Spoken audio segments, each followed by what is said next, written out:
बीड जिल्ह्यामध्ये एका टोळक्यानं पुन्हा एकदा एका तरुणाला मारहाण केलेली आहे. हे रात्री घडलं. मला ती क्लिप बघायला मिळाली. मी ताबडतोब बीडच्या कलेक्टरला फोन लावला. मी म्हणलं मी सोमवारी येतोय, मला ती ऍक्शन घेतली गेली पाहिजे. आणि त्यांनी काल 6 का 7 मुलांना अरेस्ट केलेलं आहे. मी काय म्हणून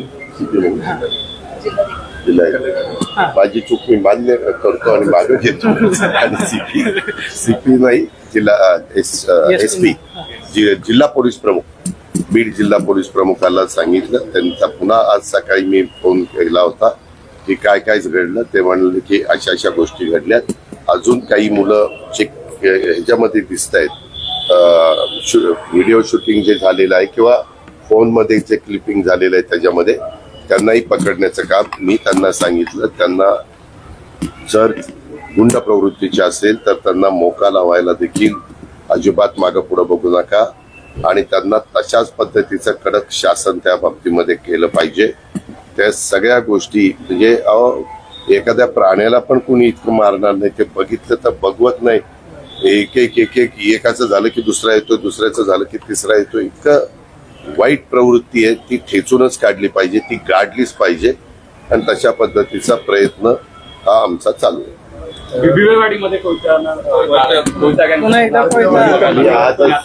आजच सकाळी सीपींना बोलून घेतलेलं होतं. एका ठिकाणी माझी मीटिंग होती. मी त्यांना हा विषय काढला. मी म्हणलं तुम्ही पण हे सारखं मधून अजून कोयता चाललेला आहे. त्या संदर्भामध्ये तिथं पण ताबडतोब कारवाई त्या बाबतीमध्ये करा. तर त्यांनी सांगितलं की दादा माझं काम चालू आहे. मी म्हणलं त्याच्यामध्ये कुणीही इन्व्हॉल्व्ह असतील, कुठल्या सत्ताधारी पक्षाशी संबंधित कार्यकर्ते असो किंवा विरोधी पक्षाशी संबंधित कार्यकर्ते असो, अजिबात त्यांची हायगाई करू नका. चंदननगरच्या पीआयवरच गुन्हा दाखल झाला लँड ग्रॅबिंगचा. जर त्याची चूक झालेली असेल तर तो गुन्हा दाखल होणार. आम्ही त्याच्यामध्ये चुकल्यानंतर कुणाला सोडत नाही. रिंगरोडचं काम सुरू झालेलं आहे, भूमिपूजन अद्यापही झालेलं नाही. भूमिपूजनावरच काम सुरू झालेलं आहे. आम्ही मुद्दाम सुरू केलेलं आहे कारण भूमिपूजनाच्या करता वेळ जातो. आम्हाला वेळ दवडायचा नाही.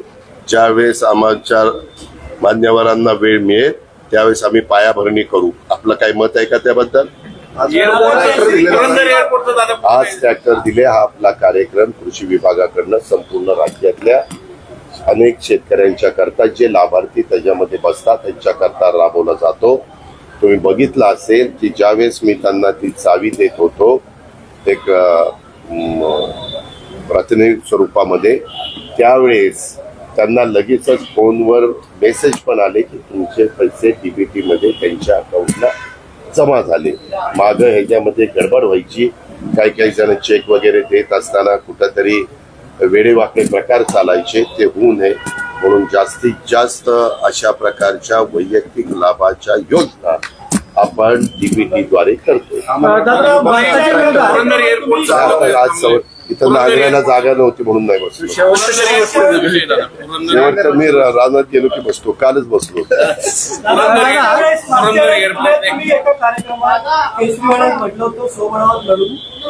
कुठे? अरे सांगितलं ना मुख्यमंत्र्यांनी. परत काय विचारतो झालं त्याने ऐकलं नाही. परत रिपीट करत. भारताच्या विरोधामध्ये जो दहशतवाद पोचला जातोय त्याच्यासाठी एक केंद्र सरकारनं शिष्टमंडळ तयार केलेलं आहे की जगामध्ये जाऊन भारताच्या विरोधामध्ये दहशतवादी कारवाई कशा केल्या जातात हे सांगा. त्याच्यामध्ये सुप्रियाताईंचा खासदार म्हणून समावेश करण्यात आलेला आहे. त्याबद्दल तिचं अभिनंदन.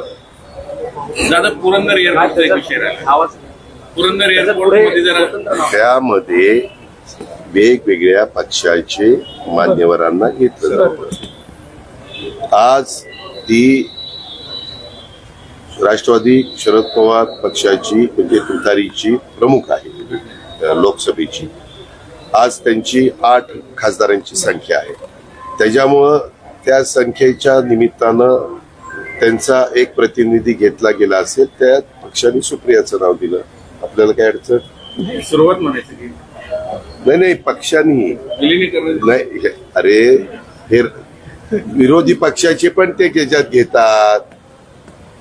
तुम्हाला ना मी उत्तर देतो नीट तर तुम्ही समजून घेत नाही. मग मला वाईट वाटतं. मग मी निघून जातो. मग तुम्ही नाराज सुप्रियाताईंच्या पक्षाच्या नावापुढे फक्त राष्ट्रवादी काँग्रेस पार्टी असंच लीड ना शरद पवार लिहिणं अपेक्षित होतं किंवा ज्यांनी लिहिलं त्यांना जे योग्य वाटत ऑफिशियल कागद आहे त्यावर मी बघितलेलं नाहीये. माझ्या माहितीप्रमाणे त्याला फार महत्व देण्याचं कारण नाही. ती आज राष्ट्रवादी काँग्रेस पक्षाची खासदार आहे. तिचं त्याच्यावर तिचं नाव त्या नावाच्या पुढे तसं पक्षाचं नाव दिलेलं आहे. पुरंदर विमानतळ संदर्भातला डेडलॉक नेमका कधी सॉल्व्ह होईल? चर्चा चालू आहे. नेहमी अशा प्रकारचे गोष्टी चर्चेतनं मार्ग काढायचा असतो. मला माहिती वरिष्ठ अधिकाऱ्यांनी दिलेली आहे की ज्यांच्या गावामध्ये घरं जात आहेत आणि जमिनी जात आहेत त्या वर्गाचा विरोध आहे.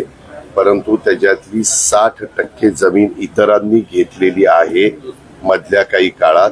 ते द्यायला तयार झालेले आहेत. ते द्यायला तयार असतील तर ती 60% जमीन ताब्यामध्ये घेण्याच्या बद्दलचं कार्यवाही संबंधित अधिकारी करतात. राज्य सरकार तेज वार्ता न्यूज नेटवर्क को सब्सक्राइब करें और बेल आइकॉन प्रेस करें.